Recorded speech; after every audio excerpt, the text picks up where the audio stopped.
بسم اللہ الرحمن الرحیم الحمدللہ وکفیٰ وسلام علی عبادہ الذین اصطفیٰ اما بعد۔ آج سے تجوید کورس کے اسباق شروع کرتے ہیں۔ تجوید کا سیکھنا قرآن پاک کو صحیح پڑھنے کے لیے، درست پڑھنے کے لیے اور ثواب حاصل کرنے کی طرح پڑھنے کے لیے کہ جس سے ہمیں پڑھنے سے ثواب حاصل ہو، اس کو صحیح پڑھنے کے لیے تجوید کا سیکھنا ضروری ہے۔ اگر تجوید صحیح ہوگی اور ہم مخارج کی اور صفات کا خیال رکھ کے پڑھیں گے تو انشاءاللہ تعالی قرآن کریم کے پڑھنے پر ہمیں اجر بھی ملے گا اور قرآن کریم کی تلاوت ہمارے دل پہ اثر بھی کرے گی۔ لیکن اگر تجوید صحیح نہ ہوئی یا مخارج بھی صحیح نہ ہوئے، یعنی حروف کی ادائیگی صحیح طرح سے نہ کری جس طرح کرنی چاہیے، نتیجہ یہ ہوگا یا تو حروف بدل کر ہر ایک حرف بدل کر کسی دوسرے حرف میں تبدیل ہو جائے گا اور اس کے معنی بدل جائیں گے، اور معنی بدلنے سے بسا اوقات تو سخت گناہ ہوتا ہے، لیکن بسا اوقات نماز بھی ٹوٹ جاتی ہے، کیونکہ اس کے معنی ہو ہی ایسے جاتے ہیں، فاسد ہو جاتے ہیں معنی۔ تو اپنی نمازوں کو درست کرنے، رکھنے اور بچانے کے، فاسد ہونے سے بچانے کے لیے حروف کی ادائیگی اور ان کا طریقہ جو ہے یہ ضروری ہے۔ اس لیے جب نماز فرض ہے تو اس کو درست پڑھنے کے لیے، صحیح پڑھنے کے لیے، یعنی نماز کو فاسد ہونے سے بچانے کے لیے قرآن کریم کی صحیح تلاوت فرض ہے اور اس کے لیے تجوید کا سیکھنا فرض ہے۔ لہذا اس وجہ سے سب سے پہلے، اور تجوید کے اندر جو سب سے پہلی چیز سیکھنے کی ہے وہ ہے مخارج، کہ حروف کس طرح ادا ہوتے ہیں۔ مخارج جب صحیح ہو جائیں، ہر حرف پتہ چل جائے ہر حرف کے متعلق کہ وہ کہاں سے نکلتا ہے، تو اس کے بعد پھر آگے مزید مرحلے جو ہیں آگے طے ہوتے جائیں گے۔ وہ پھر بھی اتنے مشکل نہیں ہے، لیکن اصل مشکل مرحلہ جو ہوتا ہے وہ مخارج کا ہوتا ہے، اور اسی سے مخارج سے معنی بدل کر جو ہے ایک دوسرے میں لفظ بدل جاتے ہیں اور بعض نماز فاسد ہو جاتی ہے بعض اوقات۔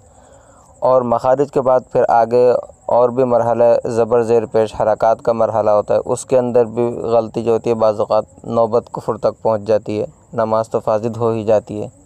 بہرحال اس وجہ سے آج سے انشاءاللہ تجوید کا آغاز کرتے ہیں اور اپنے اللہ تبارک و تعالی سے ساتھ میں دعا بھی کرتے ہیں کہ اللہ تعالی بتانے والے، سمجھانے والے اور پڑھنے والے سب کو اخلاص عطا فرمائے، اور اللہ تبارک و تعالی ہمیں جلد سے جلد اپنا کلام پاک اچھے انداز سے، اور جیسا کہ حدیث کے اندر آپ صلی اللہ علیہ وسلم نے فرمایا کہ زین القرآن باصواتکم، کہ اچھی آواز سے قرآن کریم کی تلاوت کرو، اور آواز اچھی جبھی ہوگی جب اس کی تجوید صحیح ہوگی۔ ظاہر سی بات ہے کہ عبارت اگر ہم صحیح نہ پڑھ رہے ہوں تو آواز کتنی اچھی بنا لیں وہ کسی کو بھی پسند نہیں آئے گی۔ آج سے انشاءاللہ ہم تجوید کے اسباق کا آغاز کرتے ہیں اور سب سے پہلے مخارج کو بیان کریں گے انشاءاللہ۔ مخارج کو جو بیان کیا جائے گا وہ الف با تا ثا کی ترتیب سے بیان کیا جائے گا، کیونکہ مخارج کی ویسے ترتیب اور ہے اور یہ حروف کی ترتیب اور ہے، لیکن مخارج کی ترتیب عموماً اس طرح یاد رکھنا تھوڑی مشکل بھی ہوتی ہے، تو میں نے سوچا کہ مخارج کو جو ہے ان الف با تا ثا حرف جو ہے ان حروف کی ترتیب سے بیان کیا جائے۔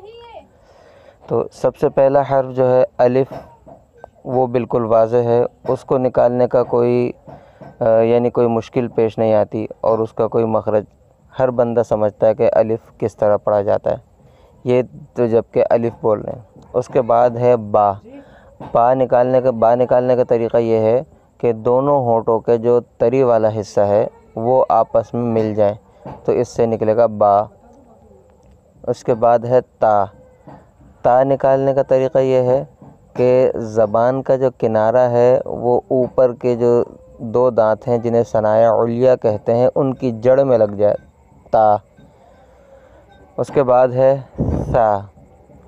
ثا نکالنے کا طریقہ یہ ہے کہ یہی زبان کا کنارہ انہی دونوں ثنایا علیہ کے کنارے پر لگے۔ تا میں ثنایا علیہ کی جڑ میں لگ رہا تھا، لیکن ثا کے اندر زبان کا کنارہ تھوڑا باہر کو نکلے گا اور ثنایا علیہ جو ہے اس کے کنارے پر لگے گا، اس سے نکلے گا ثا۔ اس طرح جب ثا نکالیں گے تو نہ یہ صاد کی جیسی آواز ہوگی اس کی، نہ اس کی آواز سین جیسی ہوگی، بلکہ اس کی اپنی ہی آواز نکلے گی اس طرح ثا۔ اور اس کے بعد ہے جیم۔ جیم کو نکالنے کا طریقہ یہ ہے کہ زبان کا جو کچھ درمیانی حصہ، یعنی زبان کا درمیانی حصہ اپنے مد مقابل اوپر کے تالو سے، یعنی منہ کا جو اوپر والا حصہ ہے، تالو جبڑے، اوپر والا جو جبڑا ہے اس سے لگے، یعنی اوپر والے تالو سے لگے جیم۔ تو اس کو شجر زبان کہتے ہیں۔ زبان کا جو یہ حصہ جیم بولتے وقت لگتا ہے، اس کو کہتے ہیں شجر زبان۔ لہٰذا یہ صفات کا بیان ہے۔ بہرحال جیم جب نکلے گا جب زبان کا درمیان کا حصہ اوپر کے تالو سے ٹکر کھائے۔ وآخر دعوانا الحمدللہ رب العالمین۔